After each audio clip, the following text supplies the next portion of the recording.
నమః. శ్రీమాత్రే నమః.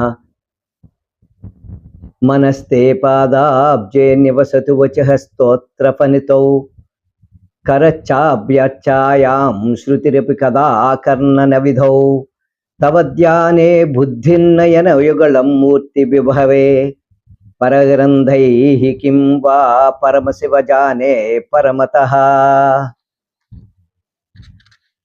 పరమశివ, పరమేశ్వర, నా మనస్సు నీ పాదపద్మములు యందును, వాక్కు నీ స్తోత్ర పారాయణమునందును, చేతులు నిన్ను పూజించుట యందును, చెవులు నీ కథలను వినుట యందును, బుద్ధి నిన్ను ధ్యానించుట యందును, కన్నులు నీ దివ్యమంగళ విగ్రహ వైభవమును దర్శించుట యందును నిష్టగల వియగునుగాక.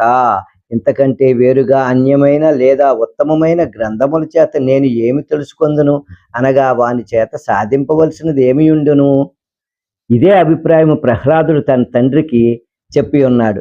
కమలాక్షు నర్చించు కరములు కరములు, శ్రీనాథు వర్ణించు జిహ్వ జిహ్వ, సురరక్షకును జూచు చూడ్కులు చూడ్కులు, శేషశాయికి మొక్కు శిరము శిరము, విష్ణునా కర్ణించు వీనులు వీనులు, మధువైరి దవిలిన మనము మనము, భగవంతు వలగొను పదములు పదములు, పురుషోత్తమును మీది బుద్ధి బుద్ధి, దేవదేవుని చింతించు దినము దినము, చక్రహస్తుని ప్రకటించు చదువు చదువు, కుంభునీధవు చెప్పెడి గురుడు గురుడు, తండ్రి హరిజేరుమని ఏడి తండ్రి తండ్రి అని, మరియు చదువులలో మర్మం వల్ల చదివితి తండ్రి అనుచు సకల శాస్త్రసారమిదిగానే ప్రకటించెను.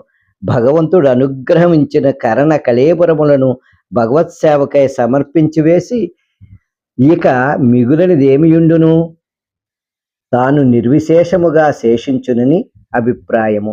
శివానంద లహరి శ్లోకమిది. శ్రీ గురుభ్యో నమః.